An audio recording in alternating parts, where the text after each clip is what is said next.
প্রথমে আসবে পীড়ন ও বিকৃতির মধ্যে লেখচিত্র। আমরা যে সমস্ত পদার্থগুলো সচরাচর ব্যবহার করি, যেমন প্রত্যেকটা তো আংশিক স্থিতিস্থাপক পদার্থ, কিন্তু তোমার কিছু ক্ষেত্রে স্থিতিস্থাপক সীমার মধ্যে ওগুলো পূর্ণ স্থিতিস্থাপক পদার্থের মতোই আচরণ করে। তার লেখচিত্রটা কেমন হবে পীড়ন এবং বিকৃতির মধ্যে? লেখচিত্রটা একটু দেখুন। লেখচিত্রটা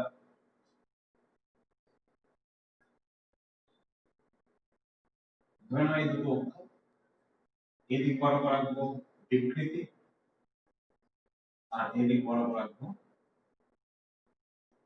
পীড়ন। এক্স অক্ষ বরাবর বিকৃতিটাকে অঙ্কন করা হয়েছে আর ওয়াই অক্ষ বরাবর পীড়নটাকে অঙ্কন করা হয়েছে। যদি পীড়ন এবং বিকৃতির মধ্যে লেখচিত্র আঁকা হয়, লেখচিত্রটা মোটামুটি এরকম ভাবে দাঁড়াবে।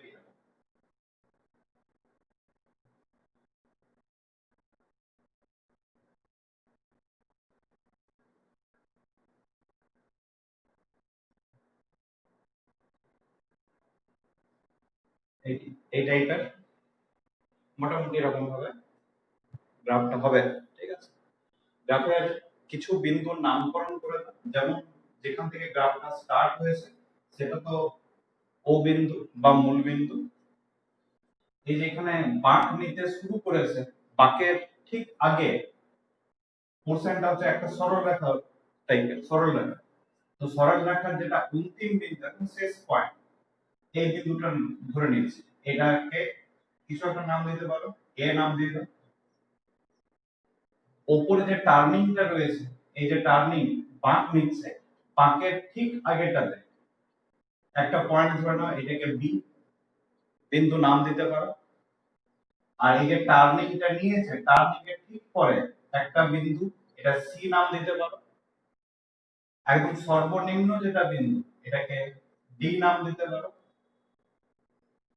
তারপর গ্রাফটা একটু উপরের দিকে উঠেছে, উপরের দিকে যেটা সর্বোচ্চ বিন্দু সেটাকে ই নাম দাও।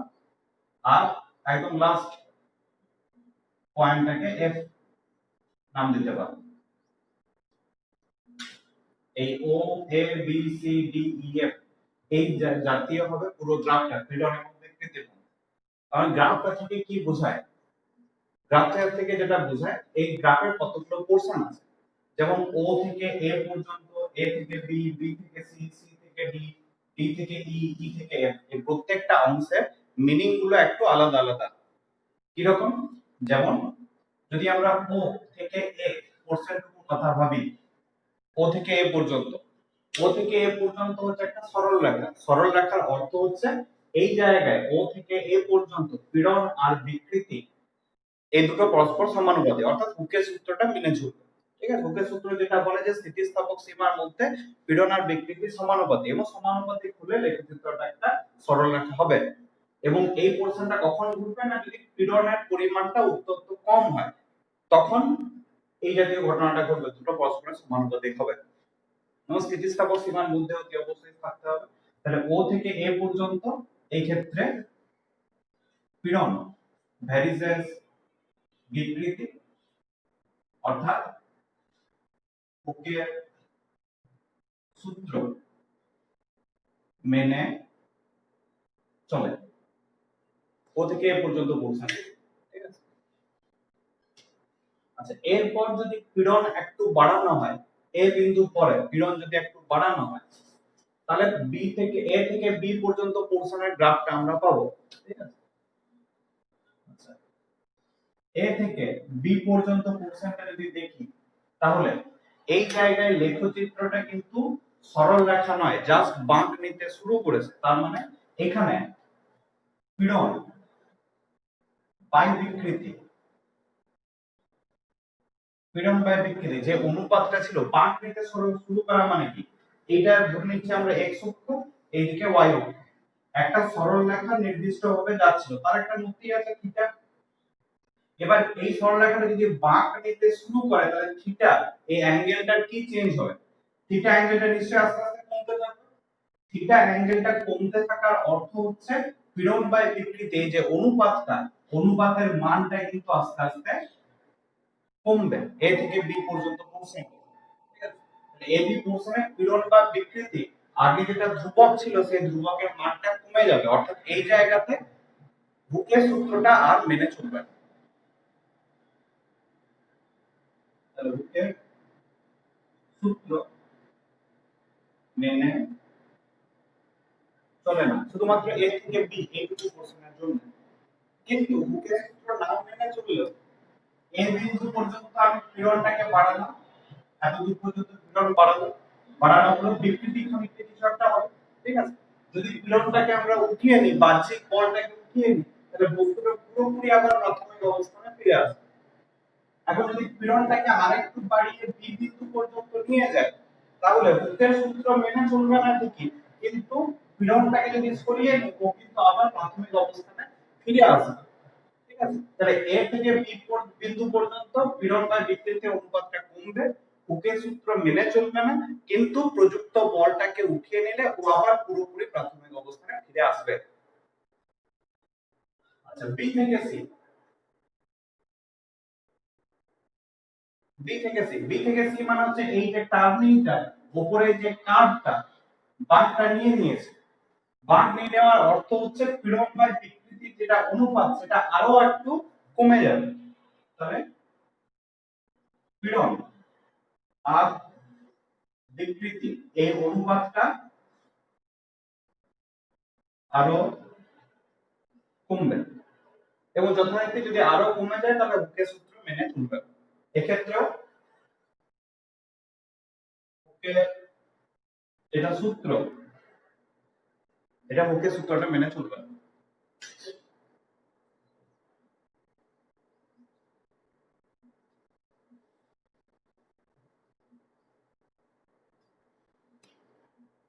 সি থেকে ডি যে পোরশন, সি থেকে ডি, সি থেকে ডি পোরশনটা দেখো গ্রাফটা আমার নিচের দিকে নেমেছে।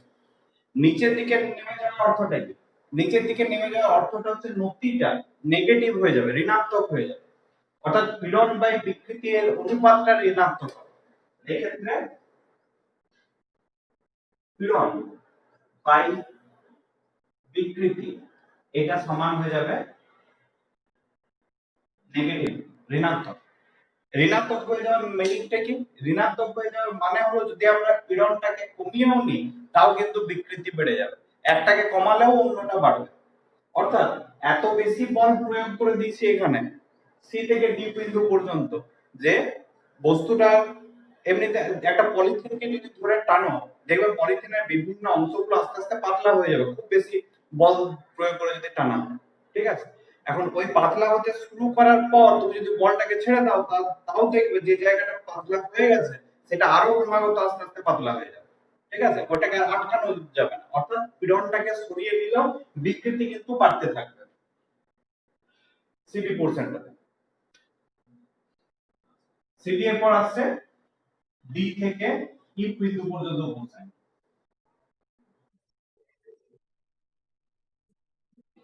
মাইনাস এটা হচ্ছে নেগেটিভ, মাইনাস ভি মানে হচ্ছে নেগেটিভ। নেগেটিভ কথার অর্থ যদি একটা বাড়ে তাহলে অন্যটা কমে যাবে, মানে পীড়নটাকে যদি আমরা কমিয়ে দিই তাহলে বিকৃতিটা বেড়ে যাবে, এটা হচ্ছে মিনিং নেগেটিভ সাইনটা।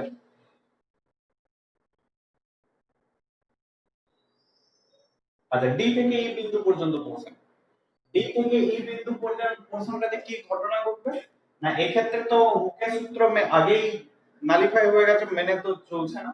এই ক্ষেত্রে প্রযুক্ত বলটা এত বেশি হয়ে যাবে যে ওর বিভিন্ন অংশগুলোতে, পদার্থটার বিভিন্ন অংশের যে প্রস্থচ্ছেদ ছিল সেই প্রস্থচ্ছেদ গুলো অসমভাবে কমতে থাকবে, কোনো জায়গায় প্রস্থচ্ছেদ বেশি, কোনো জায়গায় প্রস্থচ্ছেদ কম। অর্থাৎ যদি আমরা ধরে নিই যে একটা তার আছে বা রড আছে, এই রডটাকে ধরে তুমি টানছো, প্রযুক্ত বলটা এত বেশি হয়ে যাবে যে তারটা বাড়তে বাড়তে হয়তো কোনো একটা জায়গা খুব সরু হয়ে গেল, আবার অন্য একটা জায়গা ঠিক মোটা আছে, এই জায়গাটা হয়তো প্রচন্ড সরু হয়ে গেছে। বিভিন্ন জায়গার মধ্যে এরকম অসম একটা প্রস্থচ্ছেদের সৃষ্টি হয় ডি থেকে ই বিন্দু পর্যন্ত জায়গাতে। তারপর ই থেকে এফ এ কি হবে, ইফ থেকে এফ এ হবে যে জায়গাটা সবথেকে বেশি পাতলা হয়ে যাবে, শুরু হয়ে যাবে, সেই জায়গাটা ছিঁড়ে যাবে, কেটে যাবে। এই ই বিন্দুটাকে বলা হয় অসহপীড়ন, মানে এর পর থেকে বস্তুটা ছিঁড়তে বা ভাঙতে শুরু করবে, এটা অসহপীড়ন। পীড়ন নির্দেশ করে।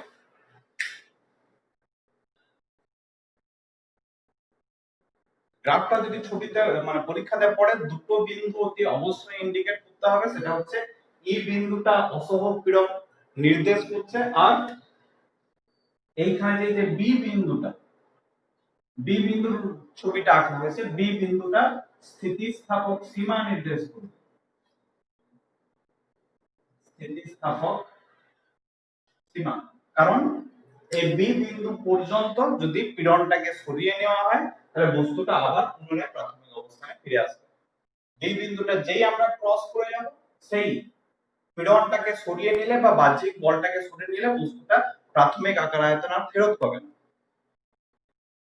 এই যে স্থিতিস্থাপকতার গ্রাফ, কিন্তু একটা জিনিস খেয়াল রাখবে যে বাস্তবে যে সমস্ত বস্তুগুলো নিয়ে আমরা কাজ করি তাদের ক্ষেত্রে এ বি সি আর ডি এই যে চারটে বিন্দু প্রায় সমাপতিত একটা জায়গাতে অবস্থিত হয়। এগুলোকে সেপারেট ভাবে নির্ণয় করা সব পদার্থের ক্ষেত্রে সম্ভব নয়। মাত্র কিছু কিছু পদার্থ আছে যাদের ক্ষেত্রে এ বি সি ডি এই চারটে আলাদা আলাদা মান পাওয়া যায়, কিন্তু বেশিরভাগ পদার্থের ক্ষেত্রে এ বি সি ডি এই চারটে বিন্দু একটা বিন্দুতে অবস্থিত হয়, এত কাছাকাছি যে এগুলোকে আলাদা করে আর চিহ্নিত করা সম্ভব। ঠিক আছে, সুতরাং গ্রাফটাকে যদি আমরা রাফলি আঁকি তাহলে গ্রাফটা মোটামুটি এরকম ভাবে দাঁড়াবে। পরীক্ষাতে এটাই আসবে, কিন্তু বাস্তব ক্ষেত্রে গ্রাফটা হবে এরকম, এরকম উঠলো, এই যে টার্নিংটা নিয়ে নিচের দিকে নামছে এই জায়গাটা বুঝতে পারা যাবে, এইখান থেকে গ্রাফটা হয়ে যাবে এমনি করে। ঠিক আছে, এইটুকু জায়গার মধ্যেই এ বি সি ডি চারটে বিন্দু অবস্থিত। এই জায়গাটাকে একটু যদি ওই জুম করে দেখা হয় তাহলে জুম করে দেখলে এরকম একটা পোর্শন পাওয়া যাবে। তো এর আগে স্প্রিং নিয়ে একবার পড়া হয়েছিল, সেটা হচ্ছে তোমার কার্য ক্ষমতা শক্তি চ্যাপ্টারে ওখানে স্থিতি শক্তি পড়তে গিয়ে স্প্রিং এর স্থিতি শক্তি পড়েছিলাম। ঠিক আছে, ওই জায়গায় স্প্রিং এর কিছু ধর্ম সম্পর্কে আলোচনা করা হয়েছিল। একটা ধর্ম হচ্ছে কোন একটা স্প্রিং আছে বলে আমরা ধরে নিচ্ছি, এই একটা স্প্রিং,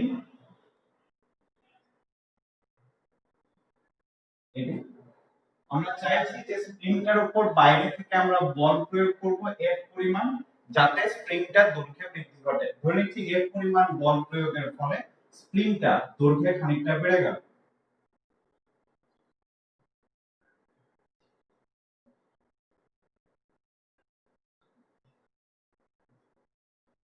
ঠিক, আগে দৈর্ঘ্যটা এত দূর পর্যন্ত ছিল, এখন এত দূর পর্যন্ত হয়েছে, মানে এইটুকু পার্সেন্ট দৈর্ঘ্যটা বেড়ে গেছে।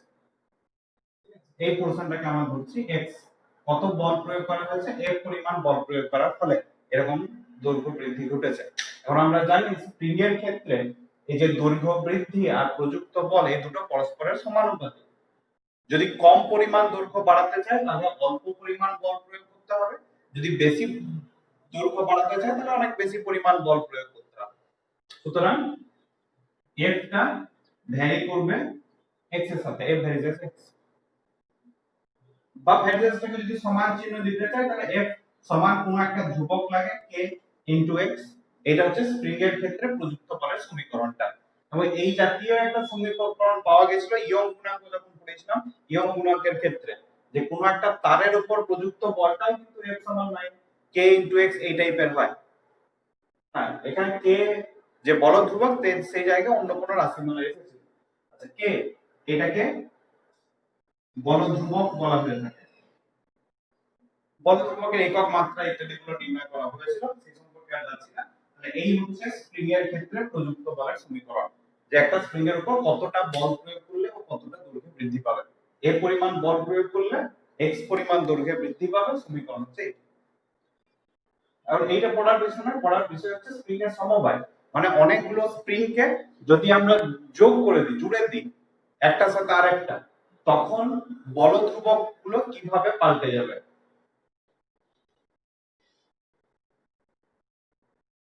কারণ সমবায় স্প্রিং এর এই সমবায়টা দু ধরনের হতে পারে, মেইনলি দু ধরনের, আচ্ছা তিন ধরনেরই হয়। একটা হচ্ছে শ্রেণী সমবায়, একটা হচ্ছে সমান্তরাল সমবায়, আর একটা হচ্ছে মিশ্র সমবায়। প্রত্যেকটা আলাদা আলাদা করে পড়বো, একটা একটা করে পড়বো। প্রথমে আমরা শ্রেণী সমবায়। শ্রেণী সমবায় বলতে কি বোঝায় আর তার বল ধ্রুবক, তুল্য বল ধ্রুবক কিভাবে নির্ণয় করব।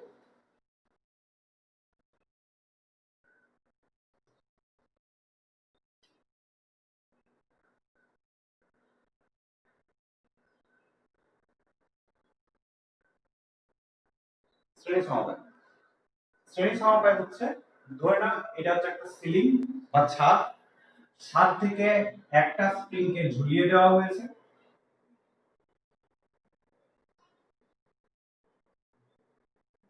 এই একটা স্প্রিং, এটা হচ্ছে স্প্রিং এর শেষ প্রান্ত। শ্রেণী সমবায় বলতে কি বোঝে? সেই সময় বলতে বোঝে যে একটা স্প্রিং, প্রথম স্প্রিংটা যেটা শেষ বিন্দু, সেখান থেকে আরো একটা স্প্রিং কে আমরা জুড়ে দেবো। এইখান থেকে আরো একটা স্প্রিং কে জুড়ে দিলাম।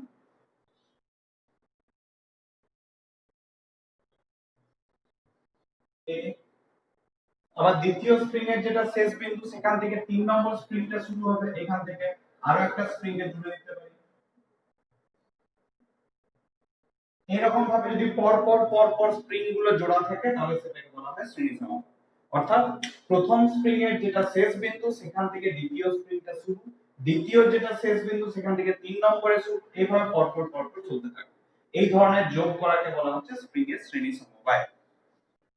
আর কি করতে হবে? এই পুরো সমবায়টা তুল্য বল ধ্রুবক নির্ণয় করতে হবে। তুল্য বল ধ্রুবক কি পরে আসছে। প্রথমে ধরে নাও দুটো স্প্রিং আমরা নিয়েছি, দুটো স্প্রিং কে এরকম শ্রেণী সমবায়ে যোগ করেছি, এবং দুটো স্প্রিং আলাদা আলাদা মেটেরিয়াল দিয়ে তৈরি, হয়তো লোহা, ইস্পাত, তামা ইত্যাদি জাতীয় যে কোনো আলাদা আলাদা মেটেরিয়াল দিয়ে তৈরি, যাতে এদের বল ধ্রুবক গুলো আলাদা আলাদা হয়। ধরে নিচ্ছি প্রথম যে স্প্রিংটা আছে তার বল ধ্রুবক হচ্ছে k1, দ্বিতীয় যে স্প্রিংটা আছে তার বল ধ্রুবক হচ্ছে k2। কি করা হলো না, স্প্রিংটা এই যে সর্বনিম্ন বিন্দু, এই সর্বনিম্ন বিন্দুটাকে ধরে টেনে দেওয়া হলো। কত বল প্রয়োগ করেছি? ধরে নিচ্ছি F পরিমাণ বল প্রয়োগ করেছি। এখন এই যে F পরিমাণ বল প্রয়োগ করলাম, F পরিমাণ বল প্রয়োগ করার ফলে স্প্রিং দুটোই দৈর্ঘ্যে বৃদ্ধি পাবে। প্রথম স্প্রিংটাও দৈর্ঘ্যে বাড়বে, দ্বিতীয় স্প্রিংটাও দৈর্ঘ্যে বাড়বে খানিকটা। এখন ধরে নেওয়া যাক প্রথম স্প্রিংটা যে পরিমাণ দৈর্ঘ্যে বাড়বে সেটা হচ্ছে x1। পাশে ছবিটা আঁকছি।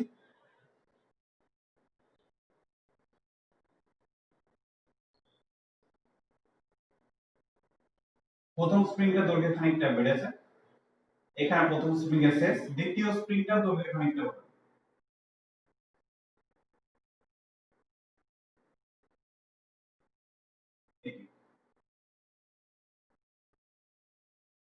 মোট কতটা দৈর্ঘ্য বেড়েছে? আগে এত দূর ছিল ওর শেষ বিন্দুটা, এত দূর, এখন শেষ বিন্দুটা এসে পরে পৌঁছেছে এইখানে। মোট যেটা দৈর্ঘ্য বেড়েছে এইখান থেকে এত দূর পড়ছে, এইটুকু দৈর্ঘ্য বেড়েছে। কিন্তু এইটুকু দৈর্ঘ্যে কে বেড়েছে? শুধু 2 নম্বর স্প্রিংটা নয়, 1 নম্বর আর 2 নম্বর মিলিয়ে মোট এতটা দৈর্ঘ্য বৃদ্ধি করেছে। এখন যদি আমরা ধরে নিই যে 1 নম্বর স্প্রিংটা x1 পরিমাণ বেড়েছে আর 2 নম্বর স্প্রিংটা x2 পরিমাণ দৈর্ঘ্যতে বেড়েছে, তাহলে নিশ্চয়ই এইখান থেকে এইটুকু পর্যন্ত হবে x1 প্লাস x2, দুটো যোগফল, মোট দৈর্ঘ্য বৃদ্ধি x1 প্লাস x2। এখন কোশ্চেন হচ্ছে এই যে দৈর্ঘ্য বাড়লো, বাইরে থেকে কি করা হয়েছে? বাইরে থেকে f পরিমাণ বল প্রয়োগ করা হয়েছে কার উপরে? না, যদি 2 নম্বর স্প্রিংটা, এটাকে 2 নম্বর স্প্রিং বলি, তাহলে 2 নম্বর স্প্রিং এর উপরে f পরিমাণ বল প্রয়োগ করা হয়েছে। কারণ 2 নম্বর স্প্রিং এর উপর যদি আমরা f পরিমাণ বল প্রয়োগ করি, তাহলে 1 নম্বর স্প্রিং এর উপর কতটা বল প্রযুক্ত হচ্ছে নিচের দিকে? এমনিতে আমরা জানি যে কোন একটা সিলিং আছে, সিলিং থেকে একটা সুতো বা দড়ি ধরে নাও ঝুলিয়ে দেওয়া আছে। কি করা হলো? দড়িটা শেষ প্রান্তকে ধরে আমি টেনে দিলাম, F পরিমাণ বল প্রয়োগ করে টানলাম, দড়িটাকে ধরে টানছি। তাহলে দড়িটা সিলিংটার উপরে কতটা বল প্রয়োগ করবে? কতটা বল প্রয়োগ করবে? নিশ্চয়ই F পরিমাণে বল প্রয়োগ করবে। কেন না, আমরা এই বিন্দুটার কথা যদি ভাবি, তাহলে আমরা বাইরে থেকে বল প্রয়োগ করছি, আমরা সুতোটাকে ধরে টানছি, তাহলে সুতোটার উপর টান পড়বে, সুতোটা কি করবে, সিলিংটাকে ধরে টান, কত পরিমাণ বলে টানবে, এই যে ধরে নিচ্ছি টি বলে টানছে নিচের দিকে। এখন এই বিন্দুটার কথা যদি বিচার করি, আমরা টানছি সুতোটাকে, তাহলে সুতোটা নিশ্চয়ই আমার দিকে টানবে, টি পরিমাণ বল দেন। এখন এই টি আর এফ নিশ্চয়ই পরস্পর সমান আর বিপরীতমুখী, তার মানে টিটা সমান হবে, তাহলে সিলিং এ যে পরিমাণ বল প্রযুক্ত হবে সেটা হচ্ছে এই এফ পরিমাণই বল প্রযুক্ত হবে। এইটাকে যদি আমরা সুতোর সাথে কম্পেয়ার করে নিই, তাহলে এইখানে যদি আমরা এফ পরিমাণ বল প্রয়োগ করি, ঠিক এই বিন্দুতেও সমপরিমাণ এফ বলই প্রযুক্ত হবে। ঠিক আছে, যেমন এটা শুরুর প্রান্তে এফ বল প্রয়োগ করেছিলাম, শেষের প্রান্তেও এফ বল প্রযুক্ত হচ্ছে। এই সিমিলারিটি রাখো, এখানে শুরুর প্রান্তে এফ বল প্রয়োগ করেছি, তাহলে শেষের প্রান্তেও এফ বল প্রযুক্ত হবে, অর্থাৎ এক নম্বর স্প্রিং এর উপরেও এফ পরিমাণ বল প্রযুক্ত হবে।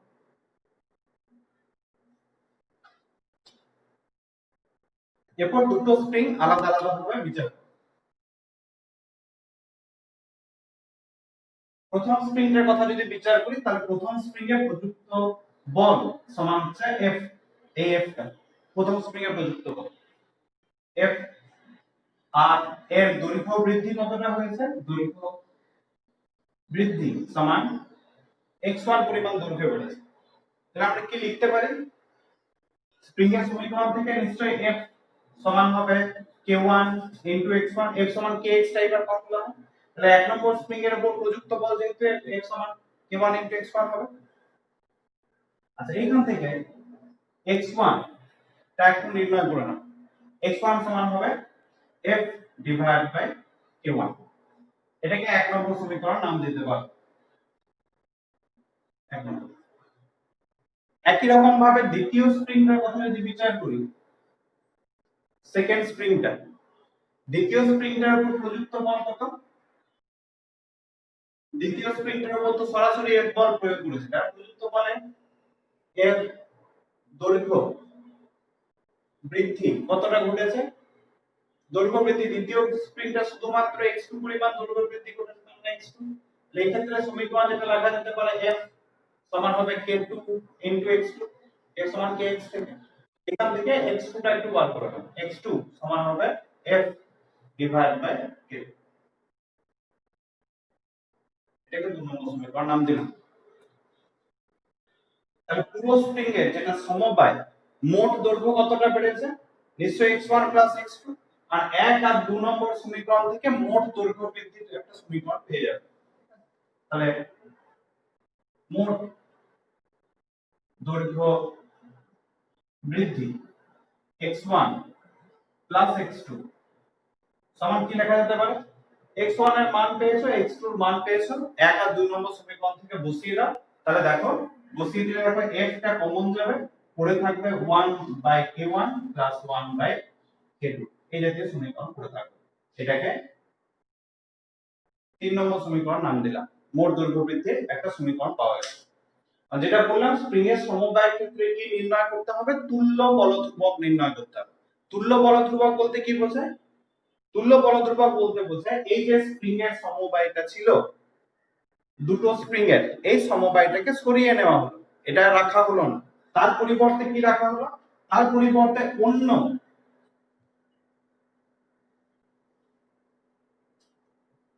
পরিবর্তে অন্য কোনো একটা মেটেরিয়াল দ্বারা তৈরি একটাই মাত্র স্প্রিং রাখা হলো, একটাই স্প্রিং অন্য কোনো মেটেরিয়াল দ্বারা তৈরি, যাতে যাতে এর উপর যদি F পরিমাণ বল প্রয়োগ করি, F পরিমাণ বলতে এইখানে যতটা বল প্রয়োগ করেছিলাম ঠিক সেই সমপরিমাণ যদি বল প্রয়োগ করা হয়, এবং দেখা যায় যে আগে এই স্প্রিং এর সমবায়টা মোট যতটা দৈর্ঘ্যে বেড়েছিল x1 x2, এই স্প্রিংটা একাই ঠিক সমপরিমাণ দৈর্ঘ্যে বাড়লো,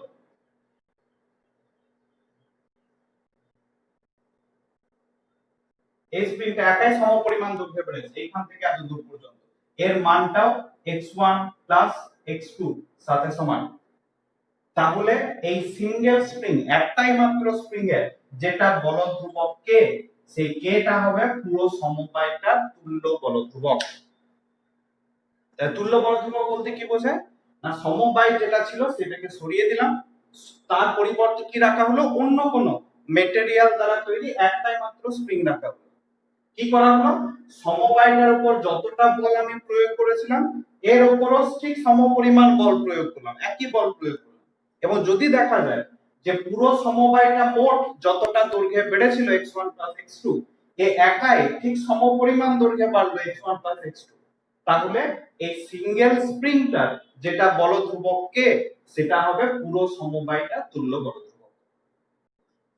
এখন এই সিঙ্গেল স্প্রিংটার ক্ষেত্রে যদি F পরিমাণ বল প্রয়োগ করে এতটা দৈর্ঘ্য বৃদ্ধি পায় তাহলে কি সমীকরণ দিতে পারি, F সমান নিশ্চয়ই k into x1 plus x2, এই জাতীয় সমীকরণ F সমান kx রাইট।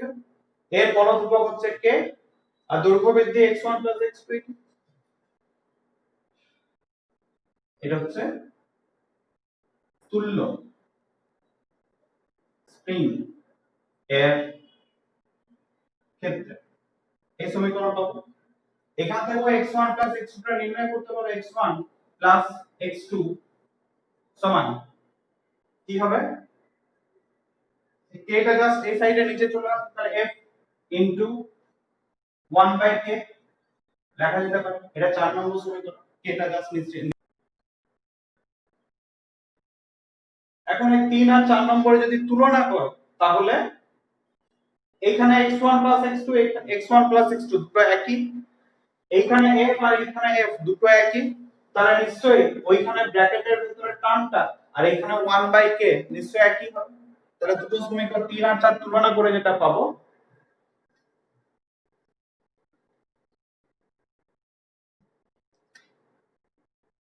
3 আর 4 তুলনা, যদি তুলনা করি তাহলে পাবো 1 বাই k সমান হবে 1 by k1 plus 1 by k। এই হচ্ছে, এখানে k টা হচ্ছে তুল্য বল ধ্রুবক, কিন্তু ফর্মুলাটা বেরিয়েছে 1 বাই k এর, খেয়াল রাখবে আমাকে তুল্য বল ধ্রুবক k সমান কত নির্ণয় করতে হবে, k সমান কত, এটা যোগ করে যদি উল্টে দাও 1 বাই k এই সাইডে যোগ করলে k1 k2 এটা লসাগু হবে, উপরে পড়ে থাকবে k1 প্লাস k2, তাহলে k সমান হবে k1 k2 divide by k1 plus k2। এটা তুল্য বল ধ্রুবকের ফর্মুলা, কিন্তু কখন, যদি দুটো মাত্র স্প্রিং শ্রেণী সমবায়ে যুক্ত থাকে। এই ফর্মুলাটা দুটি স্প্রিং এর শ্রেণী সমবায়ের ক্ষেত্রে প্রযোজ্য, এবং দুটো এর পাশে সমান্তরাল সমবায়। শ্রেণী সমবায় মানে হচ্ছে একটার পেছনে আরেকটা জুড়ে দেওয়া, একটা যেখানে শেষ সেখান থেকে 2 নম্বরে শুরু, 2 নম্বরে শেষ সেখান থেকে 3 নম্বরে শুরু, এইরকম ভাবে। সমান্তরাল সমবায় বলতে বোঝায় যতগুলো স্প্রিং আমরা নেব সব শুরুর প্রান্তগুলো এক জায়গাতে যোগ থাকবে, সব শেষের প্রান্তগুলো আরেক জায়গাতে যোগ থাকবে। যদি এরকম আমরা ধরে নিই যে আমাদের তিনটে স্প্রিং আছে, এই একটা স্প্রিং, এই একটা স্প্রিং, এই একটা স্প্রিং, তিনটে স্প্রিং আছে, সমান্তরাল সমবায়ে যোগ থাকা মানে কি তিনটে স্প্রিং এর যেটা শুরুর বিন্দু সেই শুরুর পয়েন্ট গুলোকে সমস্তগুলোকে এক জায়গায় যোগ করে দাও, আর তিনটে স্প্রিং এর যেটা শেষের পয়েন্ট শেষের বিন্দুগুলোকে এক জায়গায় যোগ করে দাও। এরকম ভাবে যদি জুড়ে দেওয়া হয় তাহলে এই ধরনের সমবায়কে বলা হবে সমান্তরাল সমবায়। আর একটা আরেকটা সমান্তরালে আছে, এই হচ্ছে স্প্রিং এর সমান্তরাল সমবায়। এখন সমান্তরাল সমবায়ের ক্ষেত্রে যেটা নির্ণয় করতে হবে একই জিনিস, তুল্য বল ধ্রুবক নির্ণয় করতে হবে। সেই তুল্য বল ধ্রুবকটা কিভাবে নির্ণয় করব সেটা আসলে ছবিটা একটু অন্যরকম ভাবে আঁকছি। ধরে নাও এই হচ্ছে একটা সিলিং বা ছাদ, কি করা হয়েছে, সিলিং থেকে স্প্রিং ঝুলিয়ে দেওয়া হয়েছে,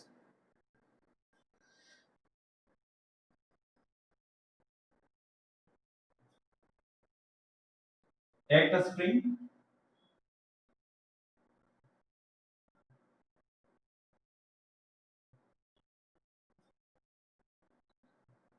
একটা স্প্রিং, দুটো স্প্রিং পাশাপাশি ঝুলানো আছে, দেখো শুরুর যেটা প্রান্ত সেটা সিলিং এ যোগ আছে, মানে দুটো স্প্রিং এরই শুরুর প্রান্ত সিলিং এ মানে এক জায়গায় যোগ আছে, এবং শেষের বিন্দুগুলোকেও এক জায়গায় যোগ করতে হবে। কিভাবে এক জায়গায় যোগ করব? না একটা রড দ্বারা এই দুটো শেষের প্রান্তকে জুড়ে দাও। ধরে নিচ্ছি এটা একটা রড,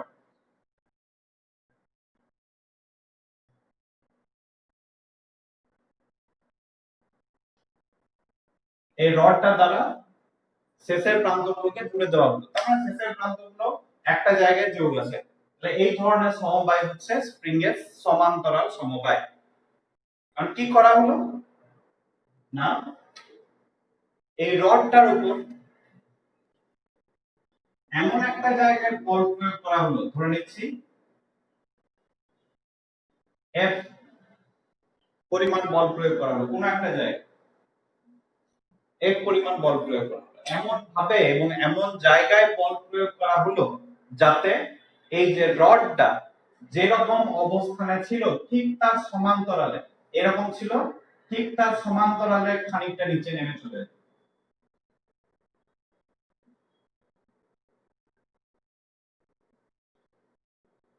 আপাতত রডটা আছে এরকম জায়গায়, এমন ভাবে বলটা প্রয়োগ করা হলো যাতে রডটা যেমন ছিল ঠিক একই পরিমাণ অ্যাঙ্গেলে থাকবে কিন্তু নিচে নেমে চলে আসছে খানিকটা। ঠিক আছে, এরকম ভাবে বলটা প্রয়োগ করা হলো। যদি বলটা প্রয়োগ করা হয় তাহলে কি ঘটনা ঘটবে না, রডটাকে ধরে যদি নিচে নামিয়ে দেওয়া হয় তার মানে এই স্প্রিংটাও দৈর্ঘ্যে বাড়বে, এই স্প্রিংটাও দৈর্ঘ্যে বাড়বে। যেহেতু সমান্তরালে নিচে নামানো হয়েছে তার মানে প্রথম স্প্রিংটা যতটা দৈর্ঘ্যে বাড়বে, ধরে নিচ্ছি x পরিমাণ দৈর্ঘ্যে বেড়েছে, তাহলে নিশ্চয়ই দ্বিতীয় স্প্রিংটা সম পরিমাণ দৈর্ঘ্যে বাড়বে, x পরিমাণই দৈর্ঘ্যে বাড়বে। দুটো দৈর্ঘ্য বৃদ্ধি এক্ষেত্রে একই হবে।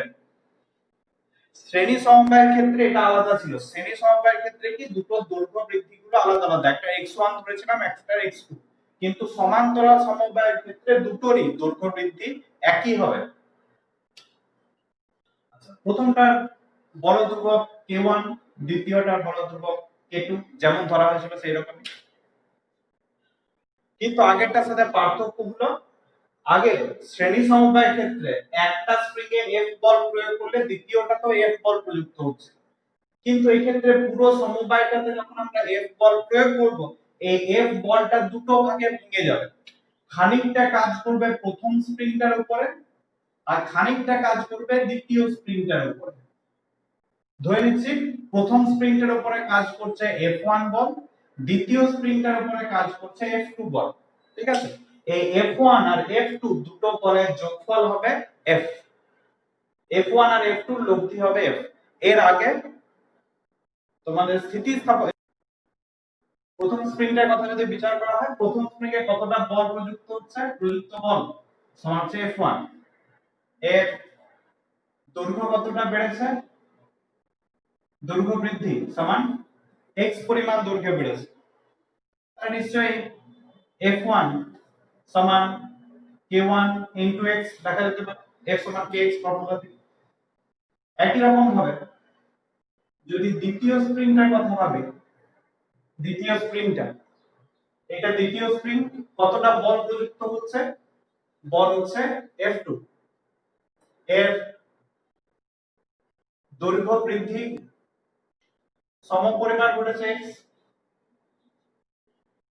যদি সমপরিমাণ দৈর্ঘ্য বৃদ্ধি ঘটে তাহলে নিশ্চয়ই F2 সমান হবে k2 x, f সমান kx ফর্মুলাতে। এখন মোট বল তাহলে কত, মোট বল আমরা পুরো সমবায়টাতে কত বল প্রয়োগ করেছি, F পরিমাণ বল প্রয়োগ করেছি, তাহলে মোট বল F সমান কি হবে, এই F1 আর F2 এর দুটো যোগফলই হবে, F সমান হবে F1 প্লাস F2, বা F সমান F1 আর F2 বসিয়ে দাও, F1 মানে হচ্ছে k1 x আর F2 মানে হচ্ছে k2 x, যদি বসিয়ে দাও দেখো k1 আর k2 টা ব্র্যাকেটের ভিতরে থাকবে, x টা কমন যাবে। এটি সমীকরণগুলোর নাম কিছু দিতে পারো, এটা 1 নম্বর সমীকরণ, এটা 2 নম্বর সমীকরণ, এটাকে 3 নম্বর সমীকরণ নাম দিয়ে দিতে পারো। এই হচ্ছে সমবায়টা থেকে মোট প্রযুক্ত বলের একটা ফর্মুলা পাওয়া গেল। আমাদের কাজ হচ্ছে তুল্য বল ধ্রুবক নির্ণয় করা। তুল্য বল ধ্রুবক কি, তুল্য বল ধ্রুবক হচ্ছে এই যে সমবায়টা আছে, সমবায়টাকে সরিয়ে দিয়ে অন্য কোন একটা স্প্রিং কে এখানে রেখে দেওয়া হলো, অন্য কোন একটা স্প্রিং কে রাখলাম। এই সমবায় কোন একটা স্প্রিং না, অন্য কোন একটা স্প্রিং, যার বল ধ্রুবক হচ্ছে কে। কি করা হলো, সমবায়টাতে মোট যে পরিমাণ বল আমরা প্রয়োগ করেছিলাম এর পরিমাণ, এই স্প্রিংটার উপরেও ঠিক সমপরিমাণ এর পরিমাণ বল প্রয়োগ করা হলো। এখন যদি দেখা যায় পুরো সমবায়টা দৈর্ঘ্যে যতটা বেড়েছিল x পরিমাণ, এই স্প্রিংটাও বল প্রয়োগ করার ফলে ঠিক সমপরিমাণ দৈর্ঘ্যে বাড়লো, ওই x পরিমাণে দৈর্ঘ্যে বেড়েছে, তাহলে এই k টা, এই সিঙ্গেল স্প্রিংটার যেটা বল ধ্রুবক সেটা হবে পুরো সমবায়টার তুল্য বল ধ্রুবক। তাহলে এই তুল্য স্প্রিং এটার কথা যদি বিচার করি কি সমীকরণ পাবো, প্রযুক্ত বল F আগে যা প্রয়োগ করেছিলাম সেটাই, দৈর্ঘ্য বৃদ্ধি x আগে যা দৈর্ঘ্য বৃদ্ধি ঘটেছিল এরও একই পরিমাণ দৈর্ঘ্য বৃদ্ধি ঘটেছে, তাহলে নিশ্চয়ই F সমান লিখতে পারি k x। এটা 4 নম্বর সমীকরণ তুল্য স্প্রিং এর জন্য। এখন যদি 3 আর 4 তুলনা করো, 3 নম্বর সমীকরণ আর 4 নম্বর সমীকরণ, এই দুটো তুলনা কি পাবো, 3 নম্বর সমীকরণে যেটা f, 4 নম্বর সমীকরণে যেটা f, দুটো সমান। এই f টা হচ্ছে সমবায় প্রযুক্ত বল, এই f টা হচ্ছে সিঙ্গেল স্প্রিং এ প্রযুক্ত বল, দুটো একই পরিমাণ বল প্রয়োগ করা হয়েছে। ওইখানে যেটা x আর এইখানে যেটা x দুটো সমান, সমবায়ের যা দৈর্ঘ্য বৃদ্ধি ঘটেছে এখানে সমপরিমাণ দৈর্ঘ্য বৃদ্ধি ঘটেছে, তাহলে নিশ্চয়ই k এটার সাথে সমান হবে, k1 k2 এর সাথে সমান, তাহলে পাবো k সমান হচ্ছে k1 k। এই হচ্ছে সমান্তরাল সমবায় তুল্য বল ধ্রুবক কে এর ফর্মুলা। যদি দুটোর পরিবর্তে 3টে 4টে 5টা থাকে তাহলে এর সাথে k3 k4 dot dot dot আরো যোগ থাকবে।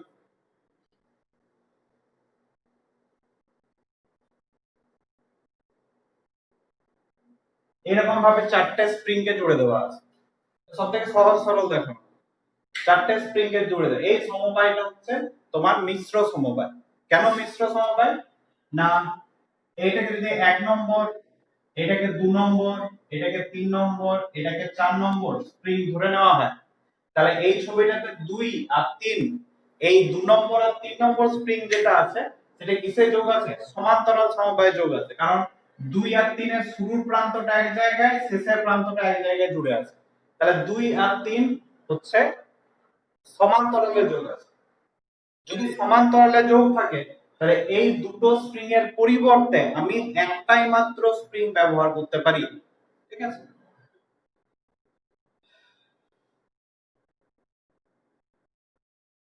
কি রকম ভাবে না, ধরে না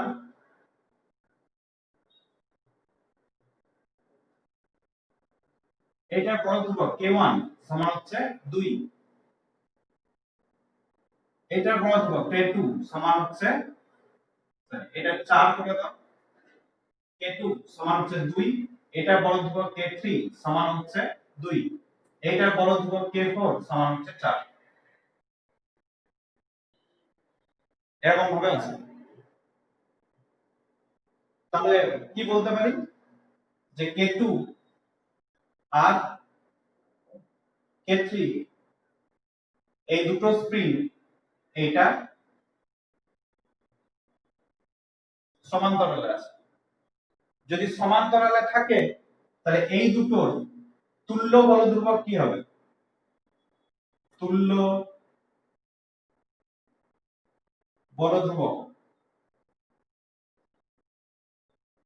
সমান্তরাল সমবায়ের ক্ষেত্রে তুল্য বল ধ্রুবকের ফর্মুলা k সমান হয় k1 k2 k3 ইত্যাদি, এখানে k2 আছে আর k3 আছে, দুটো যোগফল হবে, তাহলে 2 আর 2 এ 4, তুল্য বল ধ্রুবক 4। তুল্য বল ধ্রুবক 4 এর মানেটা কি, মানেটা হচ্ছে এই দুটো যে স্প্রিং ছিল এই দুটো স্প্রিং কে সরিয়ে দিয়ে, এই জায়গা থেকে দুটো স্প্রিং কে আমি সরিয়ে দিলাম, তার পরিবর্তে আমি একটাই মাত্র স্প্রিং ব্যবহার করতে পারি, এই সমবায়টা যেখানে জড়িয়েছিল তার জায়গায় একটাই মাত্র স্প্রিং বসিয়ে দিতে পারি, যাতে এমন একটা স্প্রিং বসাতে হবে যার বড় ধ্রুবক কে সমান হবে 4।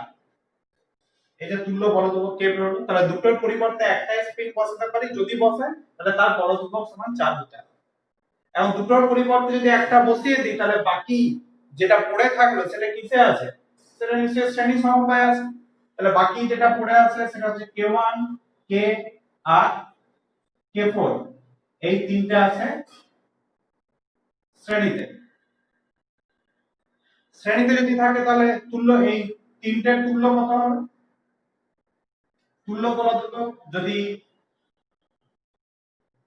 k ড্যাশ ধরে নিই তাহলে k1 বাই k ড্যাশ এর ফর্মুলা হবে 1 by k1 plus 1 by k plus 1 by k4।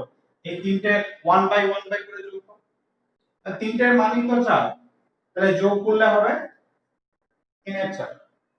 কিন্তু আমার এটা যেটা বেরোলো সেটা 1 বাই k ড্যাশ বেরোলো, তাহলে k ড্যাশ সমান কত হবে, পুরোটাকে উল্টে দাও 4 এর 3। তাহলে এই তিনটে যেটা আছে তিনটের পরিবর্তে আমি একটাই মাত্র স্প্রিং ব্যবহার করতে পারি, তিনটাকে সরিয়ে দিয়ে একটাই মাত্র স্প্রিং ব্যবহার করলাম যার বড় ধ্রুবক হচ্ছে কে ড্যাশ সমান হচ্ছে 4 এর 3। এই হচ্ছে পুরো সমবায়টা তুল্য বড় ধ্রুবক। এই জাতীয় সমবায়টাকে মিশ্র সমবায় বলা হয়, যার ফর্মুলা ছিল যে সরি ছবিটা যেটা ছিল এইরকম একটা,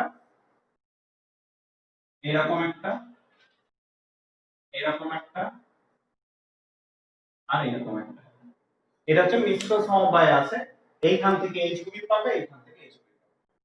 এই দুটো সমান্তরালে, তাহলে দুটোর জায়গায় একটা বসালে, তারপর তিনটে শ্রেণীতে তিনটে জায়গায় একটা বসালে।